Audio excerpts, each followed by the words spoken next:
Index fund का बड़ा benefit है लो कॉस्ट। इंडेक्स फंड्स के एक्सपेंस रेशियोज एक्टिव फंड से हाफ या 1/4 होते हैं। So investors need to take a call for at least 4 to 5 और maybe 6 to 7 years for you to see their outperformance play out in a smart beta fund. ETF सस्ता पड़ता है retail investors के लिए long term में, या index fund सस्ता पड़ता है? हमारे इंडिया में आई थिंक करीबन 300 या 400 ETFs लिस्टेड है और उसमें से if you go beyond the top 5 ETFs वहाँ पे लिक्विडिटी नहीं होती है because you want to buy index fund that are extremely efficient. और अगर आप देखते हो टॉप 5 इंडेक्स आज की जो मिड कैप इंडेक्सेस है उनके expense ratios are fairly different. आप टॉप 3 ETFs कैसे पिक करते हैं? What are the factors you see that because of which gold price is rising? अगर गोल्ड का प्राइस ऊपर जा रहा है that should not be the reason for you to buy it. In fact that's the reason for you to sell it. जो ये 10-15-20% का tax बचेगा, do you think like long term में it will contribute to compounding? अगर आप 100 रुपए बेच रहे हो that 100 becomes 90 and now you're compounding on 90, so you're compounding bricks, right? Rule number 1, don't lose money. Rule number 2, don't forget rule number 1. I think selling a mutual fund is losing money. Motilal Oswal ने recently Nifty India defence index fund launch किया था। If you can talk a little bit about that.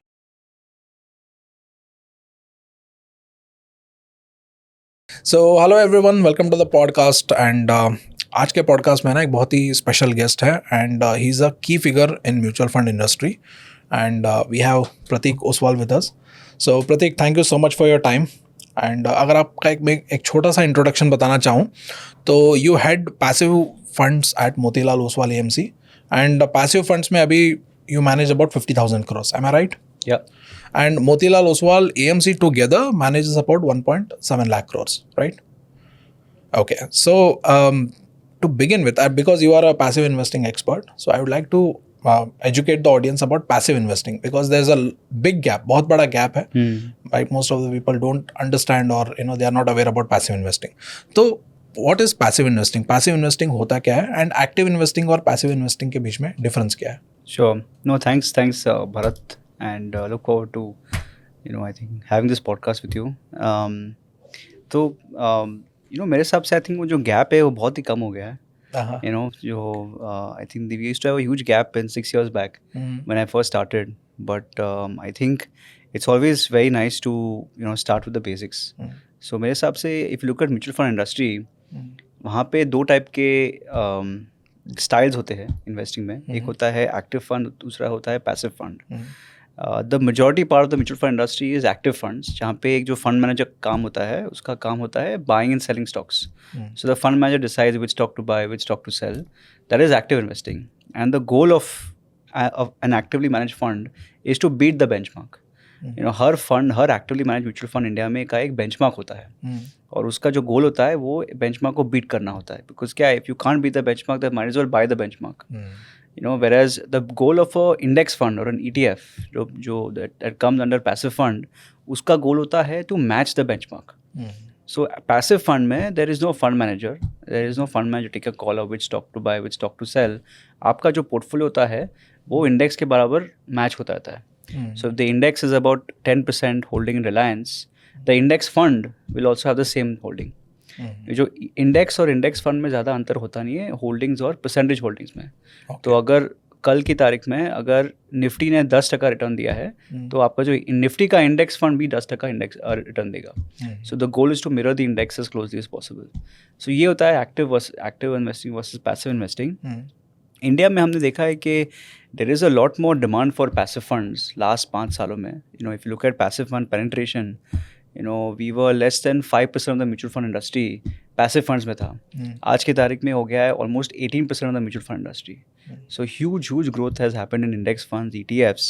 और हमारे हिसाब से क्या है, index भी बहुत ही there's a lot of innovation that has happened in index fund.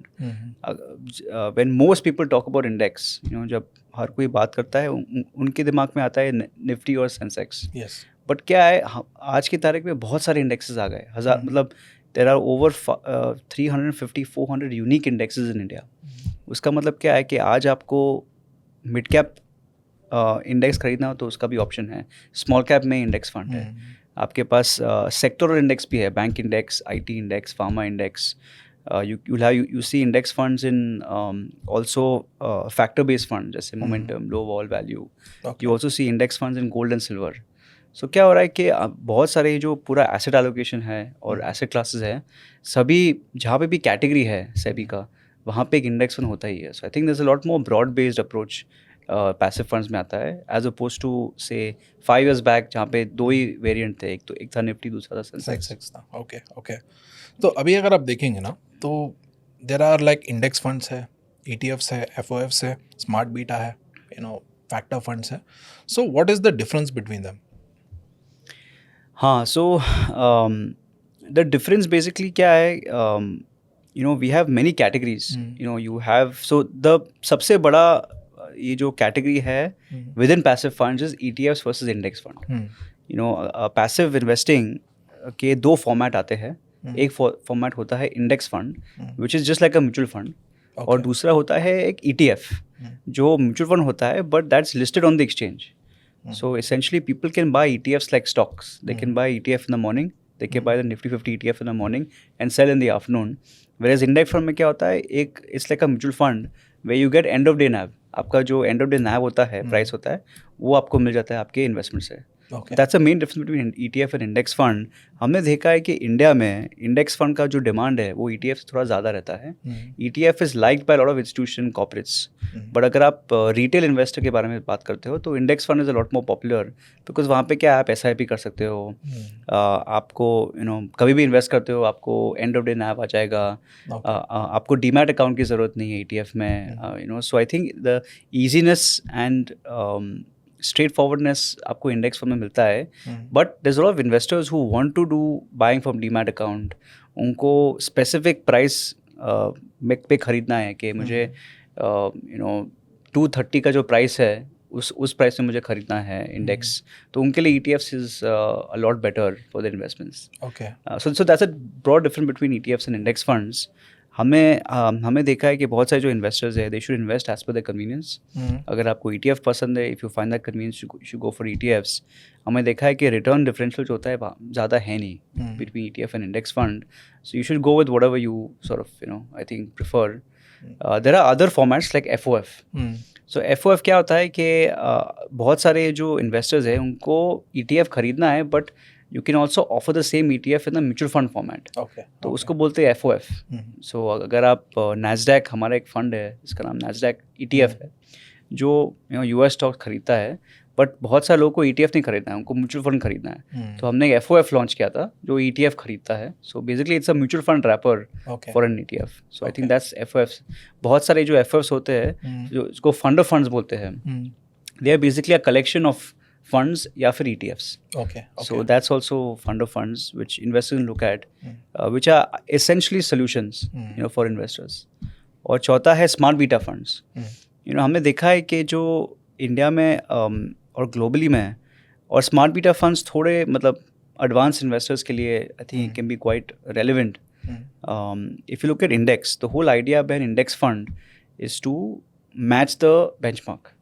अगर आप निफ्टी 50 में इन्वेस्ट करते हो, निवेश करते हो, तो आपका निफ्टी 50 इंडेक्स फंड में निफ्टी 50 का रिटर्न्स होने चाहिए. स्मार्ट बीटा में क्या होता है कि it has the low cost and transparency of passive funds, but it has the out performance of active funds. तो स्मार्ट बीटा में आपको दोनों के बेनिफिट्स मिलते हैं. आपको जो इंडेक्स फंड का बड़ा बेनिफिट है लो कॉस्ट. इंडेक्स फंड्स के एक्सपेंस रेशियोज जो होते हैं वो एक्टिव फंड से हाफ या 1/4 होते हैं. और ट्रांसपेरेंट भी बहुत होते हैं. वेराज एक्टिव फंड्स का क्या है, what is the strength of active funds is that they have the ability to beat the benchmark. तो आपका स्मार्ट बीटा फंड में दोनों आ जाते हैं. So it's essentially between active and passive investing is what you would get in smart beta funds. इसलिए बहुत ही popular है. So smart beta is right now मतलब better returns देते हैं compared to other. So क्या होता है कि just like any other active fund, अगर आप कोई भी एक्टिव फंड देखते हो इंडिया में, almost never will you see an active fund that is continuously beating the benchmark. हमने देखा है कि बहुत सारे जो हर कोई एक्टिव फंड है इंडिया में, उसमें there are periods of outperformance or periods of underperformance. You will never have a fund that is continuously outperforming at all points in time. So मेरे हिसाब से क्या है कि smart beta funds are very similar to active funds, जहाँ पे methodology और cost बहुत ही simple है, but performance is very cyclical. तो अगर आप कोई भी स्मार्ट बीटा फंड में निवेश करते हो तो हमारे हिसाब से आपको you should expect good performance but also not good performance. So investors need to take a call for at least 4 to 5 or maybe 6 to 7 years for you to see that outperformance play out in a smart beta fund. Okay. And also social media पे ना index funds को बहुत ज़्यादा hit मिलता है compare to ETFs. वहाँ पर बहुत सारे इन्फ्लुएंसर्स ना, they will show a calculation saying that कि अगर आप ETF में इन्वेस्ट करोगे इंस्टेड ऑफ इंडेक्स फंड, तो वहाँ पर जो एक्सपेंस आएगा वो मतलब लाखों का डिफरेंस करेगा. So they show a lot of calculations. But right now you also know that कि सोशल मीडिया में जो कैलकुलेशंस दिखाए जाते हैं, it has some hidden aspect जो लोग जानते नहीं होंगे. So if you want to what you say explain this कि ETF सस्ता पड़ता है रिटेल इन्वेस्टर्स के लिए लॉन्ग टर्म में, या इंडेक्स फंड सस्ता पड़ता है, या वहाँ पर एक्चुअल में जो सेविंग होगा या मतलब डिफरेंस होगा लॉन्ग टर्म गेन्स में उतना बड़ा होगा, व्हाट डू यू थिंक? मेरे हिसाब से वो गलत है. आई मीन हम बिजनेस चलाते हैं ETFs और इंडेक्स फंड. हमारे पास है करीबन 55 ETF और index fund, 55, and we manage it on daily basis. हमने देखा है कि जो रिटर्न डिफरेंस है is not a lot of difference. Even expense ratio अगर आप चेक करते हो, I think only if you take out से 2 और 3 ETFs जहाँ पे क्या है इंस्टीट्यूशनल मैंडेट है. उसका मतलब क्या है कि ये जो हमारे एम्प्लॉय पेंशन फंड है इंडिया का, दे इन्वेस्ट इन 3 और 4 ETFs. वहाँ पे मैंडेट है कि ETF का कॉस्ट 0 ही होना चाहिए. सो वहाँ पे I think investors can expect slight out performance. But उनके अलावे ना आई थिंक मोस्ट ETFs और index funds are fairly similar. आपका जो रिटर्न प्रोफाइल है फेयरली सिमिलर आता है. और हमारे हिसाब से in fact ETFs is slightly more inefficient than index funds. मैं क्यों बोलता हूँ, हमने देखा है कि इंडिया में क्या होता है, if you go beyond the top 5 ETFs, हमारे इंडिया में आई थिंक करीबन 300-400 ETFs लिस्टेड है. और उसमें से if you go beyond the top 5 ETFs, वहाँ पे लिक्विडिटी नहीं होती है. There is no liquidity for buying and selling. So क्या होता है, the only way for you to buy an ETF is to pay a premium. अगर ETF का प्राइस होता है 100, which is the true price, but आप अगर purchase करोगे तो आप परचेज करोगे 100.5, 100.6 का. So you are paying almost 0.5% premium when buying, and you are selling it at 0.5% discount. So people have to also account for that when they're buying and selling ETFs. So मेरे हिसाब से both are fairly similar return profile. I don't think there will be a large difference between an investor who's buying an ETF versus index fund. हमने देखा है कि trekking error, tracking difference जो हम बात करेंगे बाद में, उनका भी दोनों इंस्ट्रूमेंट में सेम ही रहा है. सो मेरे हिसाब से both are similar, and I think investors should not compare them on the modes of returns. They should compare the modes of convenience. Okay.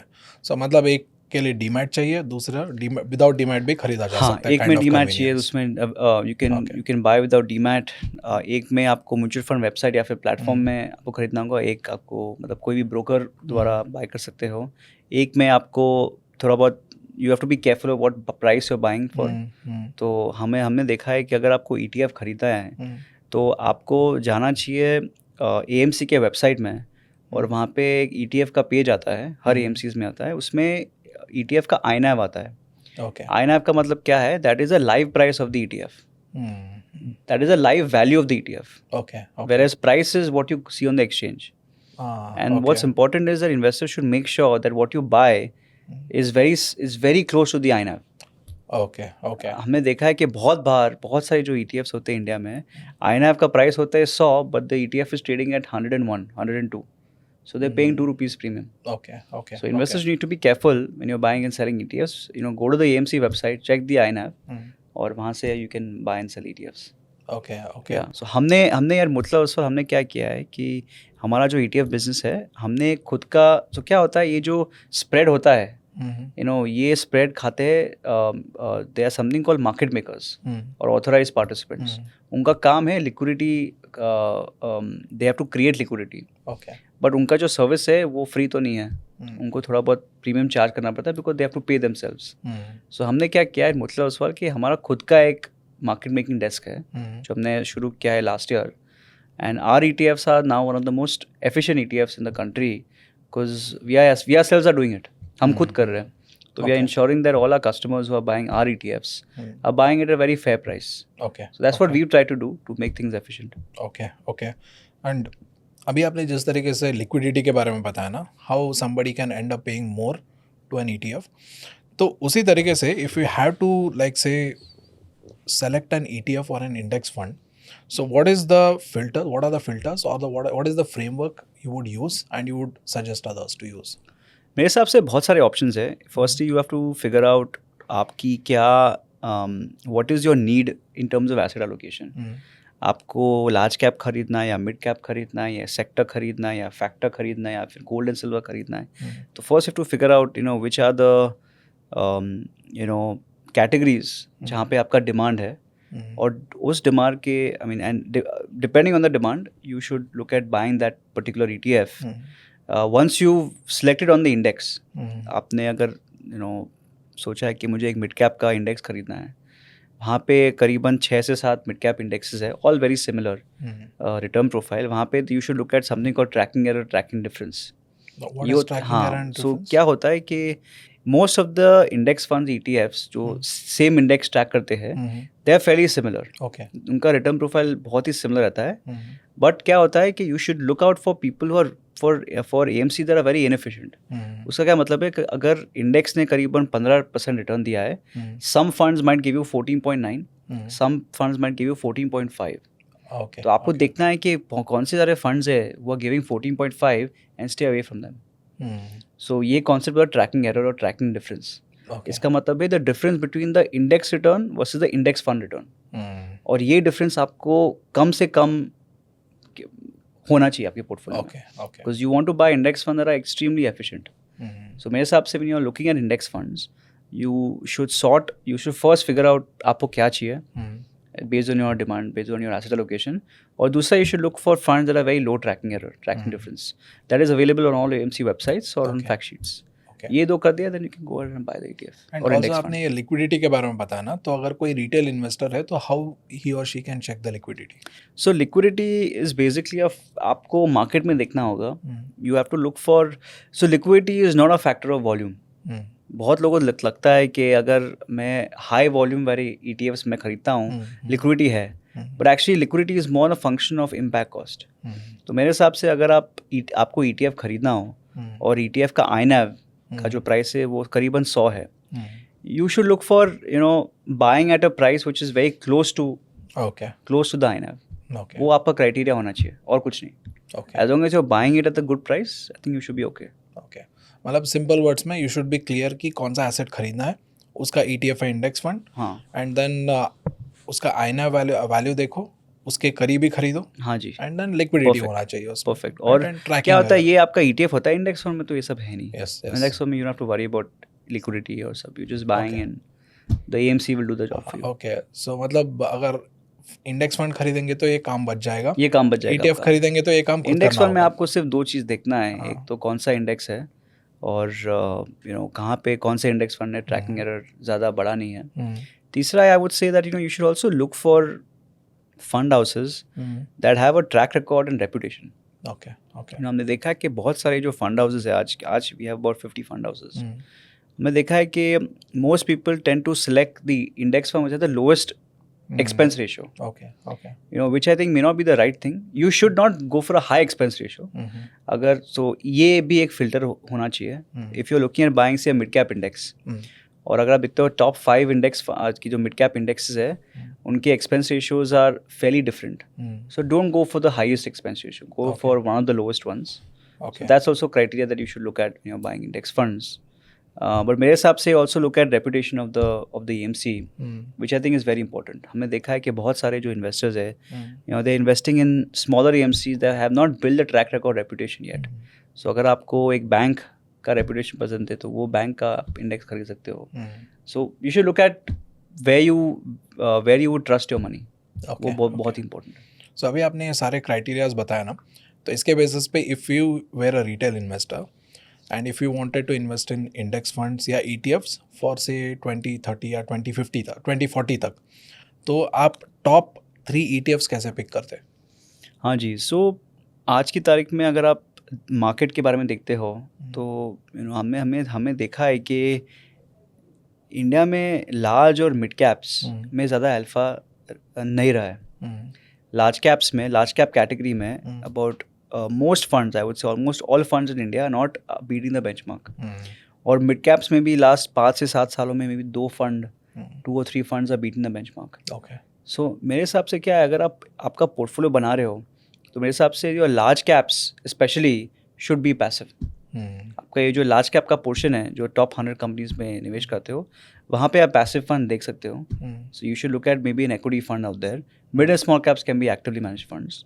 That's a good, I would say, framework to have. The second is you should look at diversification. Okay. We believe that you should look at gold and silver as an asset class for a small amount of your portfolio. हमने देखा है कि जो gold का जो performance अच्छा रहा है but what's even more interesting is that it's highly uncorrelated to equities. उसका मतलब क्या है कि पॉइंट टू पॉइंट दोनों ने अच्छा किया है बट इन द इंटरिम हमने देखा है कि जब इक्विटी का परफॉर्मेंस बुरा आता है तब गोल्ड का परफॉर्मेंस अच्छा रहता है. So when you mix equity and gold, Okay. you're actually getting a very good diversified portfolio. Okay. So हमने so according to us, having a small portion gold and silver makes sense. हमने ये भी देखा है कि अगर आप थोड़ा हाई रिस्क इन्वेस्टर है तो you can look at some thematic funds also और you can look at I think some themes that you're very passionate about for the next 5 to 7 years. So वहाँ पे भी बहुत सारे ETFs है. Okay. So मेरे हिसाब से बहुत सारे ideas है. अगर आप मुझे पूछते हो the best fund that I can think of in our fund is in our industry is the Nifty 500 fund. ये हमारा Nifty 500 बहुत ही आसान बहुत ही सिंपल सा फंड है. large mid small flexi cap type of a fund है. It's a very very good benchmark. It captures about 90% of India's equity in a single fund. It beats the Nifty 50. It has less risk than Nifty 50. Less concentration. So मेरे हिसाब से वो बहुत ही अच्छा आपको large cap exposure दिखना हो तो Nifty 500 can be a great option. उसके अलावा I would also recommend this is not a personal recommendation. This is just a generic what we think are good funds to have. Yes. Is to have an ETF that tracks gold and silver, which I think are very good. You should also look at international ETFs. हमने देखा है कि it makes sense to invest outside of India. So वहाँ पे unfortunately India में international ETFs are not doing very well because RBI ने limit डाल दिया है. Yes. But those are very good for your portfolio for diversification. और चौथा है I would recommend maybe one smart beta fund. Okay. हमने देखा है कि momentum as a strategy is done extremely well. So वहाँ पे आप डाल सकते हो थोड़ा बहुत. So I think these are the 3-4 ideas that we really like when it comes to ETFs. And also related sectors के बारे में थोड़ा बात करेंगे बट बिफोर दैट गोल्ड के बारे में अगर हम थोड़ा बात करें तो right now what are the factors you see that because of which gold price is rising. So gold बहुत ही इंटरेस्टिंग एसेट क्लास है बिकॉज हमें देखा है कि जब भी equity is having a bad time gold has a great time. So it's a great हम बोलते हैं ना inflation hedge. I think gold is a equity hedge so and that's been quite consistent last एक सालों में मैंने देखा है equity markets have been quite flat but gold is up 60%. Yes. We saw a similar pattern post COVID. We saw a similar pattern 2013-14 even post financial crisis. हमने देखा है कि gold prices rallied. So हमने देखा है कि gold has excellent diversification properties. हमने देखा है कि लास्ट 5 सालों में बहुत सारे जो सेंट्रल बैंक्स हैं वो गोल्ड खरीद रहे हैं और they are hedging themselves from the dollar. They are not very optimistic about the US dollar. So वहाँ पे there's a lot of demand coming in from gold, especially gold. Okay. So I think there's a lot of dependency on gold and people are trying to hedge the US dollar with gold. That's been a big thing. Also, gold is a safe haven. So that's why, because equity markets have not done well, there's a lot of global crisis or global uncertainty के कारण people are flocking to gold in a very big way. Plus, general consumption of gold has also gone up tremendously because of higher sort of, at least in India, because of the demand for jewelry and all those things. So मेरे हिसाब से हमें देखा है कि gold should be used as a diversifier. Okay. हमने also देखा है कि जब भी कोई भी एसेट क्लास बहुत ही पॉपुलर रहता है that's not a good reason to buy anything. मेरे हिसाब से you should avoid FOMO. Okay. Very rarely does anyone make money because of FOMO. Yes. अगर गोल्ड का प्राइस ऊपर जा रहा है that should not be the reason for you to buy it. In fact that's the reason for you to sell it. Opposite करना चाहिए. So हमारे हिसाब से क्या it's a good asset allocation decision. हमारे हिसाब से we don't know what gold prices will be 1 year 2 years 5 years from now. पर हमें पता है कि जब भी मार्केट्स टूटता है तभी गोल्ड के prices are quite good at that point in time. मतलब गोल्ड के बारे में जो ट्रेडिशनल थिंकिंग है ना कि you should have some gold for tough times, तो ऐसे वाला माइंडसेट से इन्वेस्ट करना चाहिए. Absolutely that's a good mindset to have. Tough times मतलब more to do with tough times with equities. Kind of. मतलब gold ऐसा asset है जो people hand it over to the next generation. Yes, kind of a thing. Absolutely. So I think India, probably the most over invested asset class in India is gold. Gold, yeah. and I think whoever's done that has done a phenomenal job. Gold has led towards a lot of households becoming a lot richer Yes. in the last 4 5 years. So overall, it's helped. In fact, more people own gold than equities in India. So that way, I think a lot of the wealth creation has happened a very big way in India because of gold. And I Yeah. think we believe that, हमने देखा है कि gold has been consistent, और gold का जो precious tag है वो 5 10 15 years से नहीं है. That's been around for 2000 3000 years. Yes. Gold was precious during Indus Valley civilization. Gold was precious in many civilizations that happened after, and it's precious today. So yeah, it's been relevant for a very long time, and we know that it's most probably going to be relevant for a long time to come. Yes. So I think it's something that you can hold. How we say equity you can hold for 5 to 7 years time. Gold is something we can hold for hundreds of years. Okay. Which is why it's good to pass on to the next generation. Yes, yes. So मेरे हिसाब से that philosophy holds very true for gold. And also gold के related 2-3 follow up points हैं. One is that आपने बोला ना कि अभी right now most of the central governments right they are trying to they are not that optimistic on dollar right. तो अभी जिस तरीके से चीज़ें अभी यूएस इकोनॉमी में चल रही है and tariff war kind of a situation है and also somewhere in the market there's also discussion that कि एक AI bubble हो रहा है US market में because top 5 companies controlling the whole market cap there. And also US economy में right now Fed ने बोला है कि will print more money right. तो अगर ये जो सारे factors हैं ना, अगर ज़्यादा वो पैसे print करेंगे and all these collective factors right, will it make dollar weaker and because of which gold can benefit? Very hard to say what will happen. मेरे हिसाब से the US is become foreign policies become very unfriendly, and I think a lot of countries feel that they need to hedge the dollar risk because it makes sense because US has made China an enemy, US has made India an enemy, US has made Russia an enemy. So a lot of the countries which are going to dominate the world, they made enemies of. Yeah. And it's not so मेरे हिसाब से I think there's a lot of and a lot of these central banks who are holding a lot of US dollar, which is it's a global reserve currency.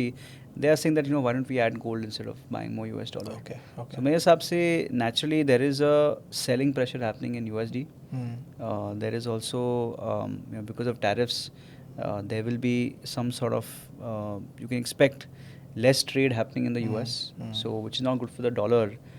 So there's a combination of बहुत सारा money printing, less foreign trade, plus selling of USD by central banks. Yeah. So 3 very bad things. Okay. सब साथ में हो रहा है. Yeah. So I think nobody knows what the impact will have. Okay. But हमारे हिसाब से these all 3 things are happening simultaneously. और उसके हिसाब से people are expecting the USD to weaken. Or the US economy to not be as strong maybe in 10, 15, 20 years time. मेरे हिसाब से in terms of technology and stock market I think US will probably हमारे हिसाब से do very well. ऐसा क्यों लग रहा है because क्या है मतलब AI is a very powerful technology. US has benefited from the internet revolution. Correct. But क्या हुआ था कि internet revolution हुआ था 2015 से, but technology आई थी 95 में. Correct. बट 99 में सबको ऐसा लग रहा था कि मतलब सब कुछ चेंज होने वाला है instantly, but actually took 15 years. सो हमारे हिसाब से AI भी हमारे हिसाब से ऐसी है where the technology is very strong.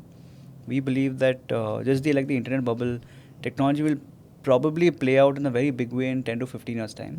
But क्या है सबको आज का आज चाहिए, इसलिए you seeing hype valuations. So short term पता नहीं कैसे रहेगा US में, बट हमारे हिसाब से long term is actually very credible investment opportunity. हमें लगता है कि जो AI का इम्पैक्ट है it's going to be quite large. It's जो the guys who been around the internet arena, if you look at any of the guys who build tech companies, if you ask the CEO of Microsoft, Apple, Google, जो मतलब 30-35 साल से अभी है, they would rate AI as a much more, I would say, powerful technology than even the internet. Okay. And they have the capability to make it happen also. Yes. पहले क्या छोटी कंपनियाँ, अभी बड़ी कंपनियाँ हैं. So they have a lot of say, they have a lot of influence. So हमारे हिसाब से तो I think it's a technology, it's a space you should own as an investor. Okay. So that's why I think, but हमारे हिसाब से ऐसे भी लगता है कि कल तो नहीं होगा बट डेफिनेटली 5-10 साल में तो होने वाला है. Yes.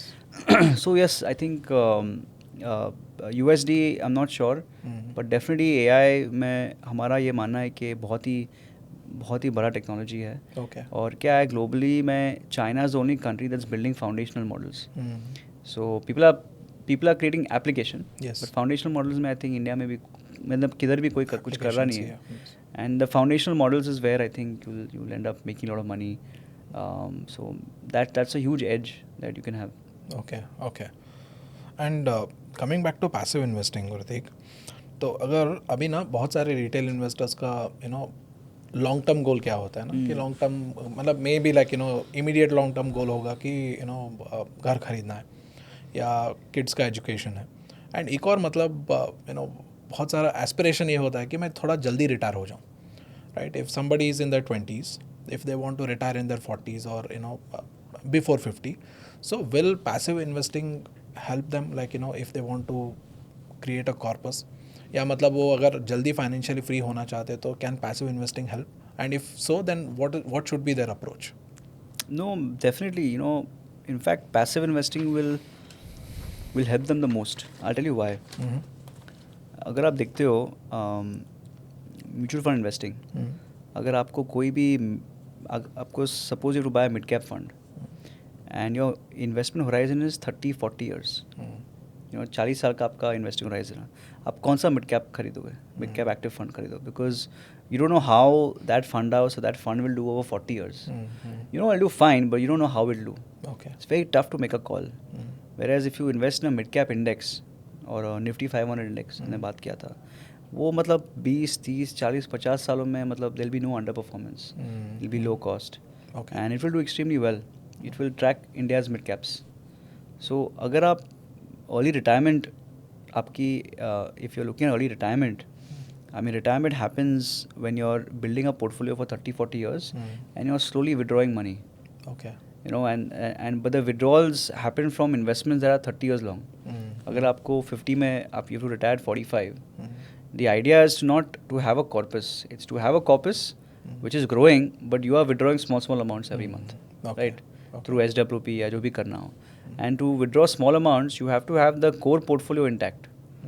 आपको you should have confidence that this portfolio will hold for a very long time. Okay. Because you don't want to pay tax. So हमारे हिसाब से क्या है पैसिव इन्वेस्टिंग में, और when you're betting on ETFs, index funds, you don't have to worry about performance. And when you don't have to worry about performance, you can hold on it for a long time.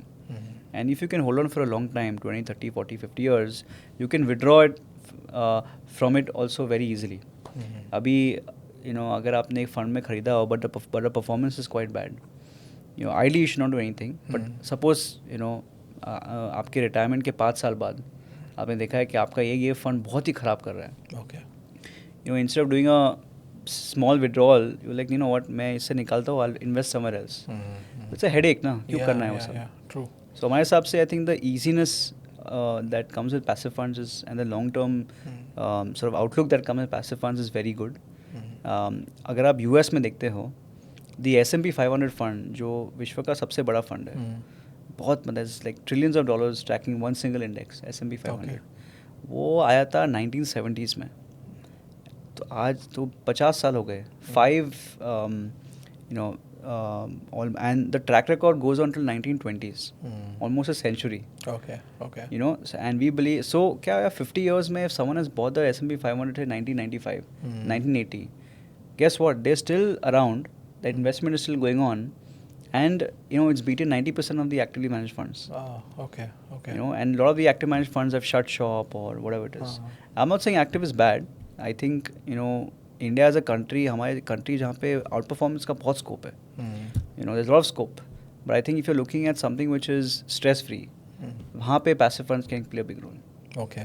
अभी आपने tax के बारे में बताया ना, तो just like stock short term capital gains है, long term capital gains है, पैसिव इन्वेस्टिंग में कुछ एडिशनल टैक्स आता है या सेम रहता है? सेम आपके म्यूचुअल फंड के जैसे same tax. So long term है आपका under 1 year is 20% and above that is 12.5%. So आपका स्टैंडर्ड जो म्यूचुअल फंड टैक्सेशन है वो आपके इंडेक्स फंड ETF में आता है. सो बट मेरे हिसाब से why pay tax? Why pay tax? Why do you want to pay 10% or 20% tax? Don't pay tax ना. अगर आप आप निवेश कर सकते हो 20 25 30 सालों में. The whatever money you are putting into mutual funds, you know mutual funds is the only asset class जहाँ पे you don't pay any tax until you sell. FD में डालोगे आप टैक्स भरोगे, आप स्टॉक्स में डालोगे you will be able to rotate. I mean it's very hard to stick to a single stock for 20-30 years because the market keeps changing. Mutual fund में क्या है, it अडेप्ट्स.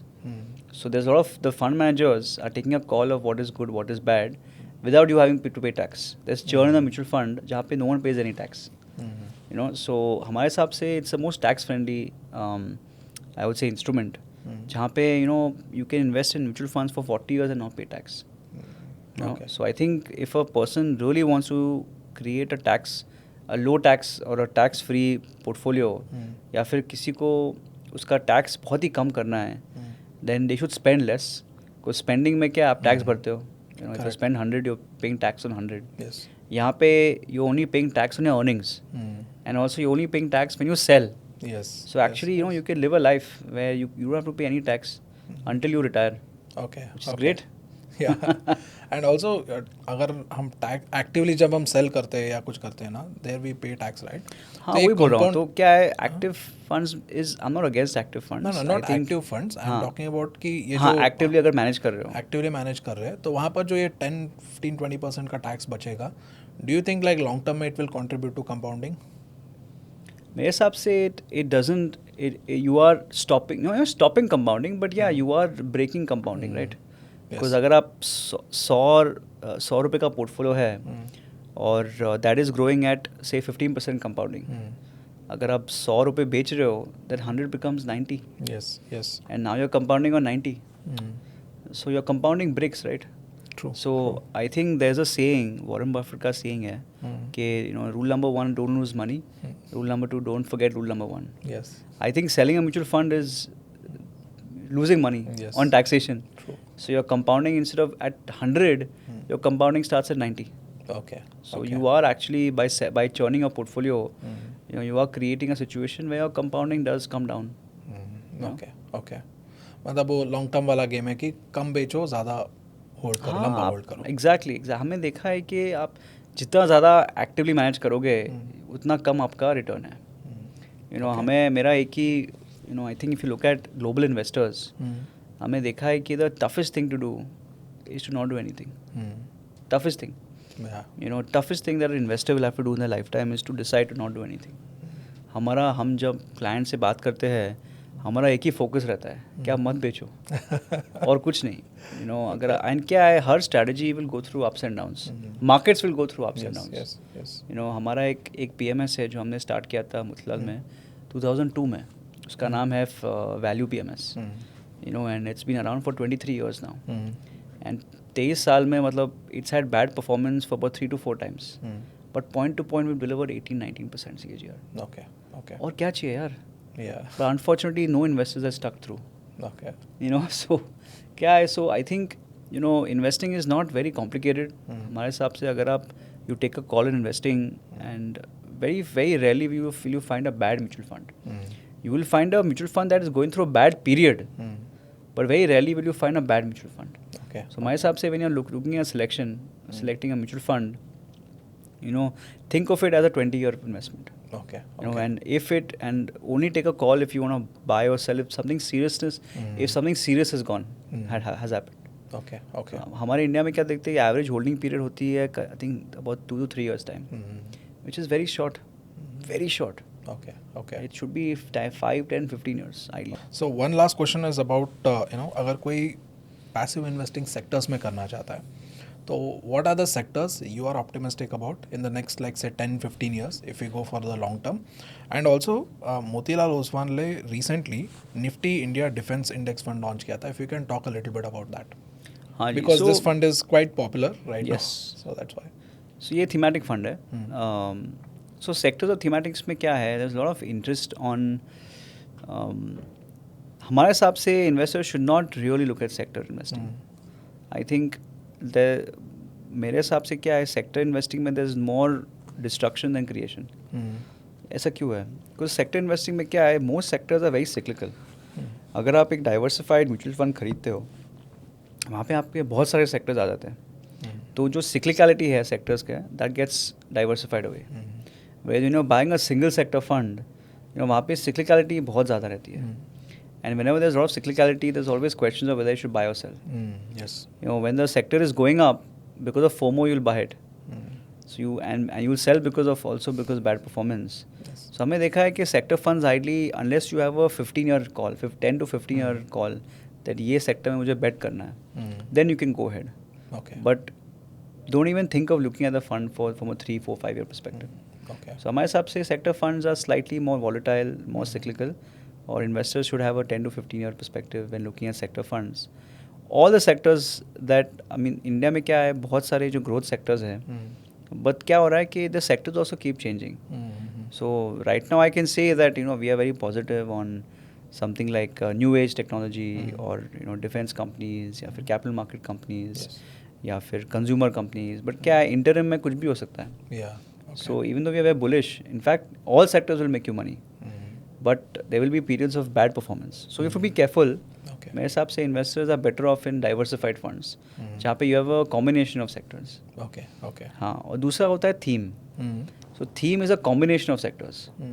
जैसे अगर आप defense देखते हो, वहाँ पे it's a combination of manufacturing and services. So it's a combination, but the theme is defense. और theme can be a subset of sectors also. Okay. जैसे एक कैपिटल मार्केट्स का थीम जो है, हमारा एक फंड है जहाँ पे it's a subset of financial services, where within financial services you are buying only capital markets, Okay. whereas defense is a subset of manufacturing. Okay. The thematic funds are more risky than sectors also. Okay. They're more cyclical. But मेरे हिसाब से क्या है, themes are much easier for you to bet on and hold on to for a long time. So हमारे देखा है कि defence का जो थीम है इंडिया में, it's a multi decadal story. there's government का एक्सपोर्ट्स का पुश है, Yes. बहुत ही बड़ा एक्सपोर्ट्स का पुश है. there's a lot of focus on domestic manufacturing, आत्मनिर्भरता, and also India is still very small. Looking at India's growth story going forward, there's a lot of replacement that's going to happen from international to domestic. So बहुत सारे levers है. एक तो आपका domestic का आपका budget है, that's the highest item in our balance sheet in India is defense. And majority of that is going outside of India. Yeah. So the government wants to put that in India. Plus exports are rising. Yeah. So spending is increasing. There's import substitution. और तीसरा है exports, increase in exports. तो ये तीन levers है defense में, which is why we're seeing a lot of, and not that many companies. हमारे जो index है वहाँ पे 15 कंपनियाँ ही हैं बस, Yes. listed कंपनियाँ हैं. Yes. So very small amount of companies are going to gain in a very big way because of this entire movement towards domestic manufacturing. And that's why we think it's a 10-year story. But बहुत ही cyclical story है. हमारे हिसाब से investors should be careful. They should look at it from a 10-year perspective. Okay. And not really look at short-term up and down. Okay. That's my recommendation. Okay. Okay. Pratik, thank you so much for your time, and it's a pleasure talking to you. And hope we'll do a podcast again. Yeah, thanks a lot. Thanks for having me, and I look forward to being here again. Yeah. Thanks, Pratik. Thank you so Thanks. much.